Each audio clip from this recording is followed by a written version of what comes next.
JDU के कार्यकर्ता ने शालिनी सिंह और उमेश तिवारी के नेतृत्व में मजदूरों ग्रामीणों के समस्या के निराकरण के लिए दया 5 सूत्रीय मांग का अगर 10 दिन के अंदर समस्या निराकरण न हुआ तो हम सड़कों पर उतरकर करेंगे घेराव। बांदा ग्राम पंचायत जो कि विधानसभा नरैनी के अंतर्गत आता है।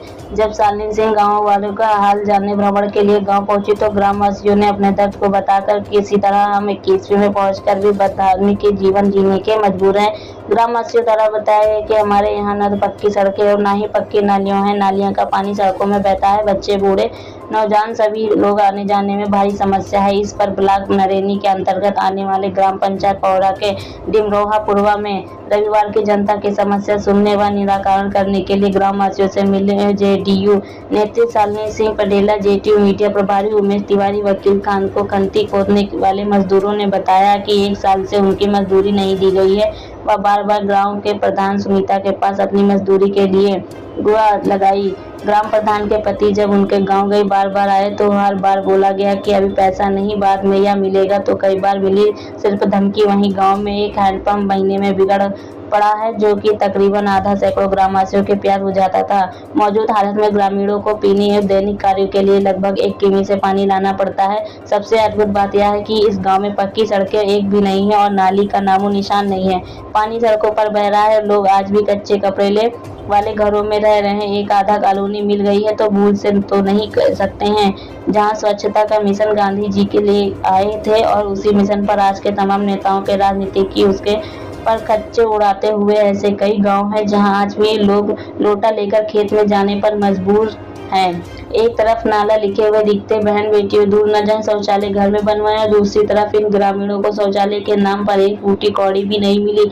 उमेश तिवारी ने बताया, ऐसा लगता है मानो एक बदोशा में 15 किलोमीटर दूर गाँव नहीं, हम 100-200 साल पीछे चल रहे हैं। क्या यह सभी वोट मांगने पर जनप्रतिनिधि नहीं आएंगे? होगा उन्होंने यह दिखा होगा कि नहीं अखबारों में, न्यूज चैनल में विज्ञापन छप रहे हैं, इसमें करोड़ों लोगों को वापस मिल रहा है, घर शौचालय बन गए हैं। तो ये लोग इस गोले के प्राणी नहीं है क्या? जेडीयू के लोग ने कहा कि समस्या इतनी है कि अगर लिखी जाए तो अखबार में जहां कम पड़ जाएगी, मगर 9 साल के अमृतकाल के पंपलेट में ऑल इज वेल। इन्हीं समस्याओं को देखते हुए जेडीयू प्रदेश अध्यक्ष शालिनी सिंह पटेल, जेडीयू मीडिया प्रभारी उमेश तिवारी अपने कार्यकर्ता सहित उनके निराकरण के लिए आज खंड विभाग अधिकारी उप विभागीय अधिकारियों से मिले और मांग पत्र देते हुए कहा कि अगर 10 दिन में निस्तारण नहीं हुआ तो समस्त जेडीयू के सिपाही सड़क पर निकलकर घेराव करेंगे। पैसा पड़ा है, मनरेगा मजदूरों का 5-6 लाख रुपए बकाया है, लेकिन ये गुहार लगा रहे हैं, कोई नहीं सुनने को, मतलब कोई सुन नहीं रहा। लेकिन पलहरी में पूरे गांव देखिए कि विद्यालय बच्चे नहीं जा पा रहे हैं, यहाँ गार्डन से पानी भरा हुआ है, नालियां बजा रही है। पूरे नरैनी ब्लॉक में ऐसा कोई ग्राम पंचायत नहीं है जहाँ भ्रष्टाचार ना हुआ हो, लेकिन अधिकारी सुनने को तैयार नहीं है। ये ऐसे से बाहर नहीं निकलना चाहते हैं कि जनता की जो समस्या है, इनका कर्तव्य होता है कि अगर आपको एक कुर्सी दी गई, आप इस कुर्सी पर बैठे हैं तो आप काम करिए। यहाँ सरकार के नारे आ रहे हैं, ये पोस्टर आ रहे हैं कि जो है मेरा बूथ सबसे मजबूत है। कौन सा बूथ मजबूत है? हम कह रहे हैं हमारे साथ चलिए ना, हम दिखाएं आपके कौन सा मजबूत है। यहाँ ब्लॉक प्रमुख है, वो सोए हुए हैं सत्ता की नींद में, चाहे विधायक हो, सांसद हो, सब सोए हुए हैं। लेकिन मैं कह रहा हूँ कि अगर आपको वोट दिया है पब्लिक ने, आपको अगर कुर्सी दिया तो आप उस कुर्सी का कर्तव्य का पालन करिए, जनता की आप समस्याएं सुनिए। ये हिंदू मुस्लिम करने से राजनीति नहीं होगी, ना विकास होगा। हमें हिंदू मुस्लिम नहीं चाहिए, हमें काम चाहिए। तो निवेदन है हमारी बांदा जिलाधिकारी महोदय से, खंड विकास अधिकारी नरैनी से निवेदन करती हूँ कि हमारे जो भी पब्लिक है, जितने भी गांव में आप जांच करवा लीजिए, जो भी दोषी पाया जाए उन पर कार्रवाई करिए। जैसे कि आपने पलहरी गांव का जिक्र किया, वहाँ मुख्य समस्याएं क्या हैं, कौन कौन सी? मुख्य समस्या तो पहले जो विद्यालय की जो रास्ता है वो रास्ताएं नहीं है, नालियाँ बजा रही हैं, गलियों में आप देखेंगे तो कूड़ा पड़ा है, पानी पड़ा, निकल नहीं पा रहे हैं। और कुछ लोगों के ऐसे हैं कि जिनके नाम भी हैं आवास में, लेकिन उनको काट दिया गया इसलिए कि 20,000 रुपये प्रधान और सचिव मिलकर के मांग रहे हैं। अगर ये नहीं दे रहे हैं तो उनका नाम काट दिया गया। जैसे कि ये भी सुनने में आया है कि कई लोगों ने मजदूरी की है, इसके बाद उनको पैसा नहीं मिला है मजदूरी, क्या ऐसा भी मामला है क्या? बिल्कुल, मैंने बताया ना कि ग्राम पंचायत पौहार में ढिमरा पुरवा है, वहाँ करीब 15 से 20 ऐसे मनरेगा मजदूर हैं कि पढ़े लिखे तो है नहीं, कहाँ उनसे साइन करवा लिया, कुछ मालूम नहीं है बेचारा।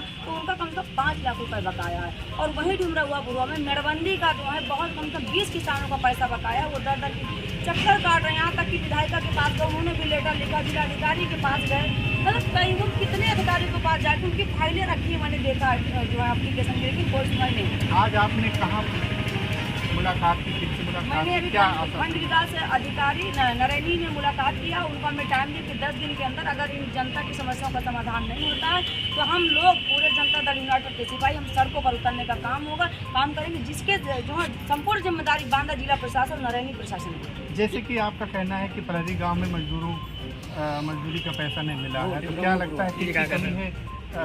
कौन है वहाँ के प्रधान? देखिए प्रधान कोई यशवंत हेमंत सिंह यादव हैं कोई वहाँ पर प्रधान, और वहाँ तक बिहारी लाल शायद कोटार है कोई पौहार में, सुनीता वर्मा है, ठीक है, सुनीता कबीर है वहाँ पर। हमने उनसे भी कई बार बात करने की कोशिश की लेकिन उनका फोन नहीं उठ रहा। ये मजदूर जाते हैं, इनको बस बेवकूफ़ बना दिया जाता है कि बस मिल जाएगा लेकिन पैसा नहीं मिलता। क्या लगता है कितने दिनों से मजदूरी का पैसा मिल जाएगा? उन्होंने कहा है कि हम इसको दिखवाते हैं जल्द ही। आज